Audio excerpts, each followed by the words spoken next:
All right, YouTube. This is Detroit's HPTV coming to you out of Detroit. It's Monday morning, so I think we should take a look at what's been going on so we know how to approach this week. Have anybody been wondering why Democrats are so mad at Tucker Carson for going to talk to Putin? He's a journalist. He did an interview. They didn't want anyone to hear what Putin had to say because Putin has some interesting things to say. You know what I mean? Most of the American public is very ill informed when it comes to foreign affairs because the media here, CNN, ESPNC, MSNBC, or whatever it is, they propagandists. You know what I mean? They torn the company line along with Hollywood and the liberal elites. But why are they so mad that he just did an interview with Putin? And why are they so outraged that Donald Trump is saying that he won't support NATO? Now, if you don't know, NATO is over there helping Ukraine, basically. And that's who Putin over there at war with. And you might say, well, why did Putin attack him? I'm going to give you a similar example. In the 60s, Russia wanted to put missiles and a military base in Cuba. Cuba is in the United States' backyard. United States didn't want that. You didn't want an enemy or a perceived enemy in your backyard that close to you. So they had the Bay of Pigs, and we went into a Cold War because they didn't want that in their backyard. It's the same thing with Putin. He don't want NATO in his backyard. He's not a member of NATO. That's one thing. Now, we're going to look at what Trump said. We're going to break it down. This for fair usage under the 1976 Copyright Act, educational purpose. Check out why they mad at Trump. Donald Trump threatening to upend the NATO alliance if he's reelected. How the White House and world leaders are responding tonight. Here's ABC's Alex Perche from the campaign trail in South Carolina.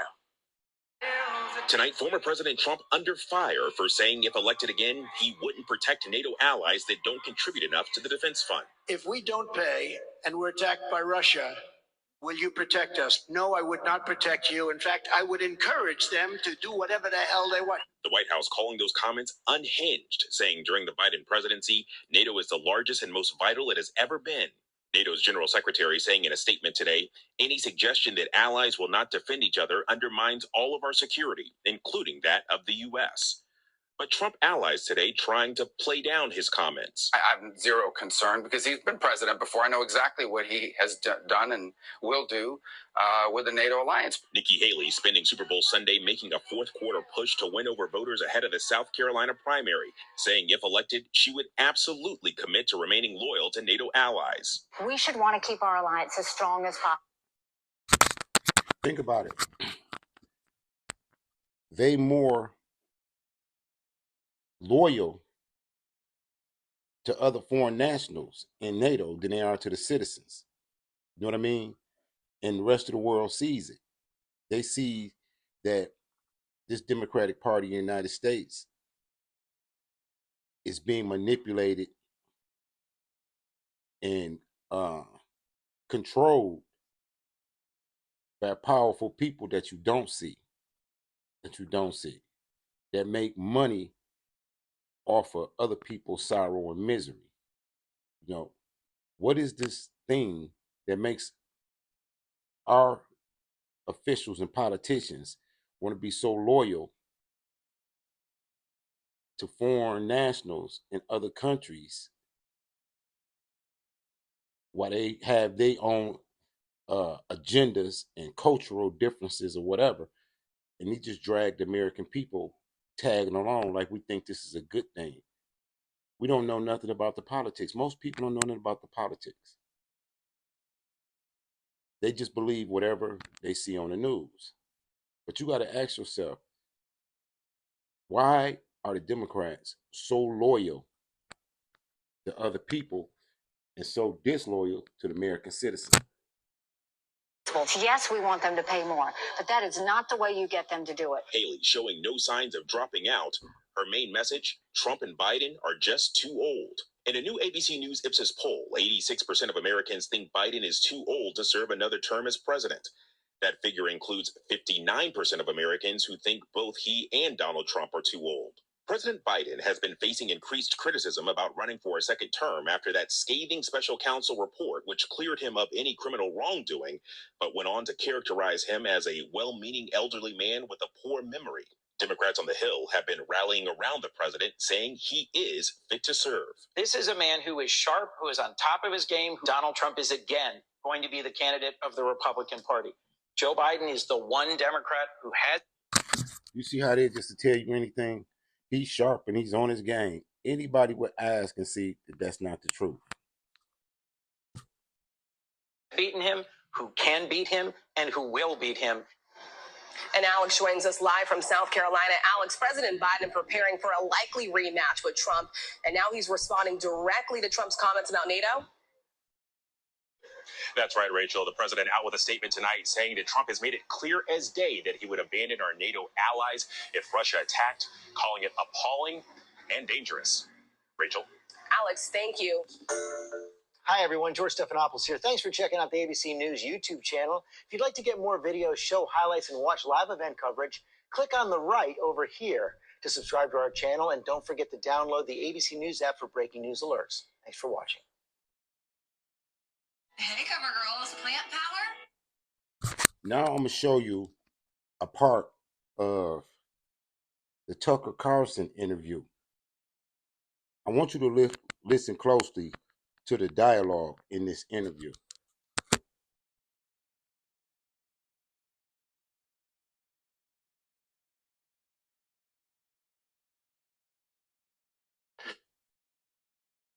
There are reports that Elon Musk had already had. Now they're gonna talk about Elon Musk too. And you know, Elon Musk been coming out saying that he feels that Joe Biden or the Democratic Party is trying to participate in a globalist agenda of one world government, allegedly. That's what he says. You know what I mean? He's a smart guy. You know what I mean? No borders. I mean, if there's no borders, then how can there be any separate governments? It's just a vast country like we've never seen. It's something new to where there's no borders. He's trying to destroy borders. So let's listen to why they so mad at Tucker Carson for interviewing Putin. Listen to this exchange. There are reports that Elon Musk had already had a chip implanted in the human brain in the USA. What do you think of that? Well, I think there's no stopping Elon Musk. He will do as he sees fit. Nevertheless, you need to find some common ground with him, search for ways to persuade him.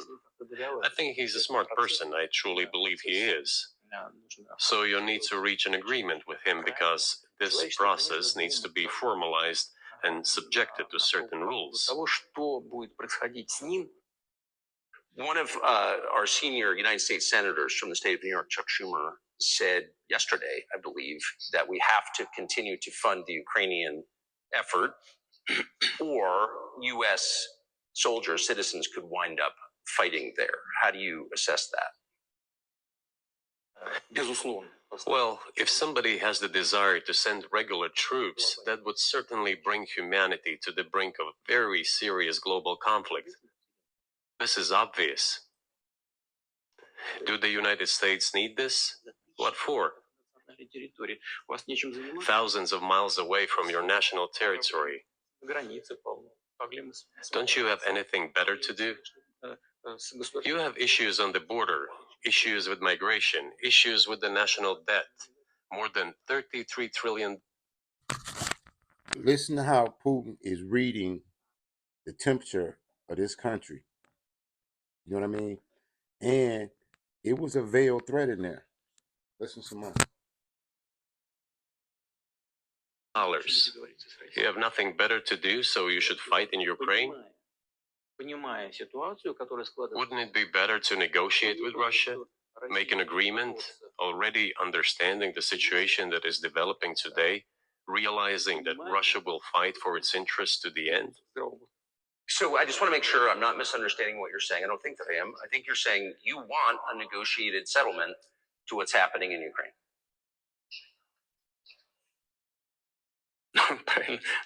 Right. And we made it. We prepared the huge document in Istanbul that was initialed by the head of the Ukrainian delegation. He affixed his signature to some of the provisions, not to all of it. He put his signature, and then he himself said, "We were ready to sign it, and the war would have been over long ago, 18 months ago. However, Prime Minister Johnson came, talked us out of it, and we missed that chance." Who blew up Nord Stream? You for sure. I was busy that day. Nate, do you have I did not blow up Nord Stream. Thank you, though. You personally may have an alibi, but the CIA has no such alibi. Do you have evidence that NATO or the CIA did it?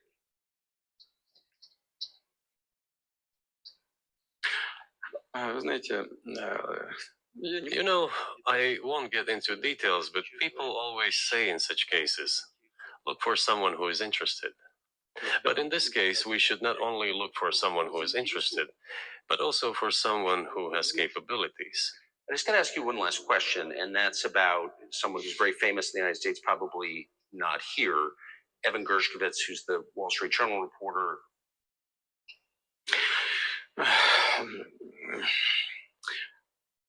Мы столько сделали жестов доброй воли, что, мне кажется, мы исчерпали все лимиты. We have done so many gestures of goodwill out of decency that I think we have run out of them. Ни разу не ответил. Но we have never seen anyone reciprocate to us in a similar manner. However, in theory, we can say that we do not rule out that we can do that. If our partners take reciprocal steps.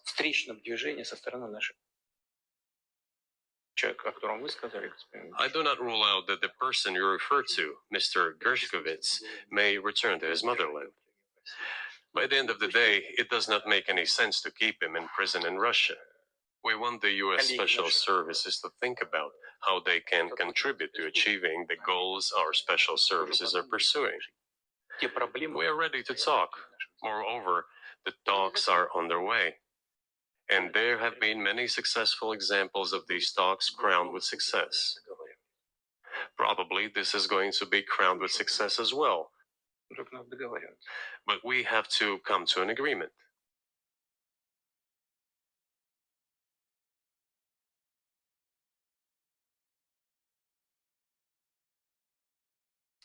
Mr. President.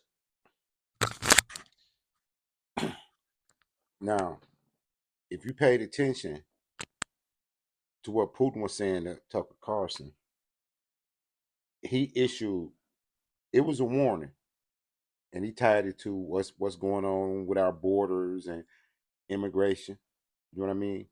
But then they mentioned NATO again. You know what I'm saying? And now you could see that the balance of power is being upset over there by NATO. You know what I mean? This is why they were saying that if Trump was still in, it would have never happened the way it happened, because he wouldn't have supported what NATO is doing in somebody else's backyard.